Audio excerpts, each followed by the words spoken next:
آنکھیں بوگی ابرو بوگی چہرہ بھی بوگی ہے، انداز تکلم بوگی لہجہ بھی بوگی ہے، دیکھو بغور سر پہ امامہ بھی بوگی ہے، اے جانشین قاری کو خالد کے جان کائنات میں جس کو بھی ملا جو بھی ملا محمد مصطفیٰ کا صدقہ، ابو بکر صدیق کی صداقت مصطفیٰ کا صدقہ، عثمان کی سخاوت محمد مصطفیٰ کا صدقہ، علی المرتضیٰ کی شجاعت۔ مسلمانوں سنبھل جاؤ، سنبھل جانے کا وقت آیا۔ مسلمانوں سنبھل جاؤ، سنبھل جانے کا وقت آیا۔ بہت سوئے ہوئے ہو تم، اب ہوش میں آنے کا وقت آیا۔ اور جلا ڈالی تھی تم نے کشتیاں اندلس کے ساحل پر، جلا ڈالی تھی تم نے کشتیاں اندلس کے ساحل پر۔ مسلمانوں وہی تاریخ دہرانے کا وقت آیا۔ اور جہاں سے 300 تہرا چلے تھے تم مسلمانوں، جہاں سے 300 تہرا چلے تھے تم مسلمانوں، انہی ماضی کی راہوں پر پلٹ جانے کا وقت آیا۔ زید بن دسنہ ایک صحابی رسول ہیں، نبی کریم علیہ السلام کا صحابی ہے۔ کفار نے حضرت زید کو پکڑ لیا، سفیان بن حرب نے قتل کے لیے ان کو خرید لیا۔ جب سفیان قتل کے لیے لے جانے لگا تو سفیان نے کہا، زید تجھے خدا کی قسم کیا تم چاہتے ہو کہ تمہیں رہا کر دیا جائے، تمہیں چھوڑ دیا جائے اور تمہارے بدلے میں محمد الرسول اللہ صلی اللہ علیہ وسلم کو سولی پر چڑھا دیا جائے؟ زید نے کہا، اور رب کعبہ کی قسم میں تو یہ بھی نہیں چاہتا ہوں کہ میری رہائی کے بدلے مجھے چھوڑ دیا جائے اور میرے محبوب جناب محمد الرسول اللہ صلی اللہ علیہ وسلم کے پیر میں ایک کانٹا بھی لگے۔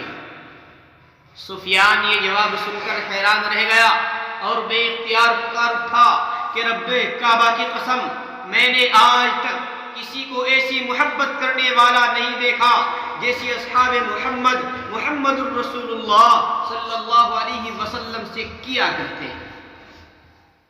عشق بازی کا اگر حوصلہ رکھتا ہے امیر، عشق بازی کا اگر حوصلہ رکھتا ہے امیر، دل ہو لوہے کا تو پتھر کا جگر پیدا کر۔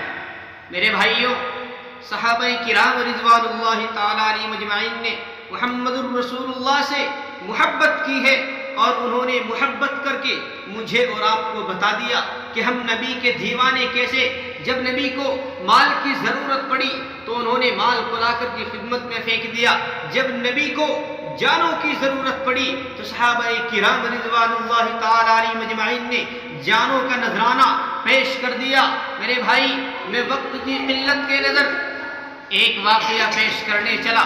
میں مردوں کی نہیں عورتوں کی بات کرنے چلا، جوانوں کی نہیں بوڑھی اماں کی بات کرنے چلا۔ غزوہ احد کا موقع، نبی کریم علیہ السلام غزوہ احد میں مشرکین کے خلاف لڑ رہے ہیں۔ ایک بوڑھی اماں مدینہ میں، ہم اماں کے پاس جاتے ہیں، ہم نے اماں سے سوال کیا، اماں آپ کا شوہر کدھر؟ بوڑھی اماں نے کہا، نبی کریم علیہ السلام کے ساتھ احد میں۔ اماں جان بھائی کدھر؟ اللہ کے نبی کی عزت کی حفاظت کی خاطر احد میں۔ اماں جان بیٹا کدھر؟ اللہ کے نبی کے ساتھ احد میں۔ کسی بھی عورت کے یہ 3 سہارے، لوگوں غور سے سنو، توجہ، کسی بھی عورت کے یہ 3 سہارے شوہر، بیٹا اور بھائی ہوا کرتے ہیں۔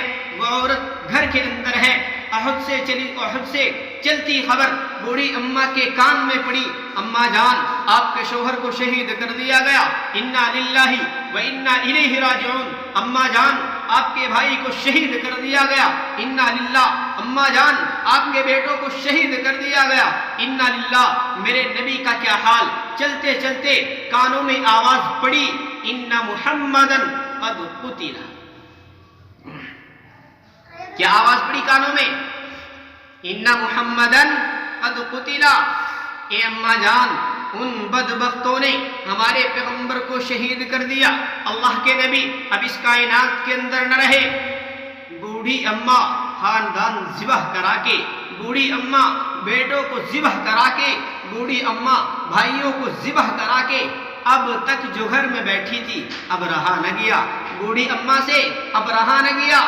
گھر سے چلی میدان احد کا سفر کیا، راستے میں چلتی چلی جا رہی ہیں، لوگ آ رہے ہیں، خبر دیتے جا رہے ہیں، اماں جان آپ کے شوہر کو شہید کر دیا گیا، اماں جان آپ کے بھائیوں کو شہید کر دیا گیا، اماں جان آپ کے بیٹوں کو شہید کر دیا گیا۔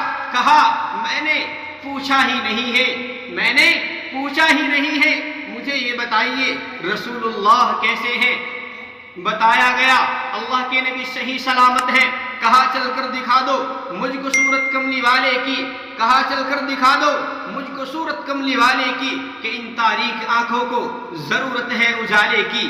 میرے بھائی غزوہ احد میں پہنچی ہے، جب نبی کریم علیہ السلام کے چہرے کو دیکھا، آمنہ کے لال کے چہرے کی حشاشت اور بشاشت کو دیکھا، جس کے بارے میں سید امین شاہ گیلانی نے یوں کہا، ان جیسا کوئی اب تک نہ ہوا، ان جیسا کوئی ہوگا بھی نہیں، ان جیسا کوئی اب تک نہ ہوا، ان جیسا کوئی ہوگا بھی نہیں، اس کمبل پوش کے میں قرباں، صورت بھی ہنسی سیرت بھی ہنسی۔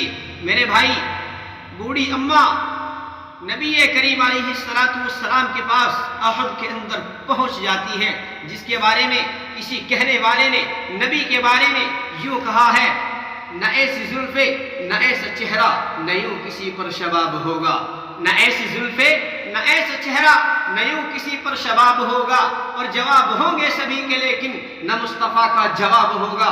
بوڑھی اماں جب میدان کے اندر پہنچی، نبی کریم علیہ السلام کے چہرے کو دیکھا، ایک جملہ کہا جسے امام ابن کثیر نے البدایہ میں ان الفاظ کے ساتھ مقید کیا ہے، کل مصیبت بعدک جلل۔ یا رسول اللہ اگر آپ صحیح سلامت ہیں تو بیٹوں کی پرواہ نہیں، یا رسول اللہ اگر آپ صحیح سلامت ہیں تو بھائیوں کی پرواہ نہیں، یا رسول اللہ اگر آپ صحیح سلامت ہیں تو شوہر کی پرواہ نہیں ہے، اگر آپ نہ ہوتے خاندان ہوتا، میں تو لٹ گئی تھی، یا رسول اللہ اگر آپ نہ ہوتے خاندان ہوتا تو میں تو پٹ گئی تھی، یا رسول اللہ کائنات ختم، اگر آپ محفوظ ہیں تو کائنات محفوظ ہے، اگر آپ صحیح سلامت ہیں تو میری کائنات سلامت ہے۔ حضرت حفیظ جلندری رحمہ اللہ نے غزوہ احد کو دیکھا، بوڑھی اماں کے خاندان کو کٹتے ہوئے دیکھا، پھر بوڑھی اماں کے صبر کو دیکھا، جلندری بھی تڑپ اٹھا اور کہنے پر مجبور ہوا، چلی تھی ایک ضعیفہ جستجوئے حال کرنے کو، چلی تھی ایک ضعیفہ جستجوئے حال کرنے کو، کسی اچھی خبر کا بڑھ کر استقبال کرنے کو، گئے تھے جنگ میں اس کے شوہر اور برادر بھی، گئے تھے جنگ میں اس کے شوہر اور برادر بھی، نشاور کر دیے تھے اس نے فرزندوں کے گوہر بھی، ملے رستے میں ان سب کے شہادت کے پیغام اس کو، ملے رستے میں ان سب کے شہادت کے پیغام اس کو سنائے جا رہے تھے، سب خاص عام اس کو، مگر اس کی زباں پر ایک ہی اس میں گرامی تھا، مگر اس کی زباں پر ایک ہی اس میں گرامی تھا، اسی کا نام نامی تھا جو مظلوموں کا حامی تھا، نہ بھائیوں کا نہ بیٹوں کا نہ شوہر کا خیال آیا، نہ بھائیوں کا نہ بیٹوں کا نہ شوہر کا خیال آیا، اور رسول اللہ کیسے ہیں یہی لب پر سوال آیا۔ میرے بھائی صحابہ کرام نے عرض کیا، اماں جان کائنات ختم حضور محفوظ، اماں خاندان ختم حضور محفوظ، کہا چل کر دکھا دو مجھ کو صورت کملی والے کی، کہا چل کر دکھا دو مجھ کو صورت کملی والے کی، کہ ان تاریک آنکھوں کو ضرورت ہے اجالے کی۔ اور جیسے ہی نبی کریم علیہ السلام کے چہرے کو دیکھا تو فوراً بے اختیار پکار اٹھی، نظر آیا کہ ہاں جلوہ فگن نور تجلی ہے، نظر آیا کہ ہاں جلوہ فگن نور تجلی ہے، پکار اٹھی کہ اب میری تسلی ہی تسلی ہے، تسلی ہے پناہ بے کسا زندہ سلامت ہے، کوئی پرواہ نہیں سارا جہاں زندہ سلامت ہے۔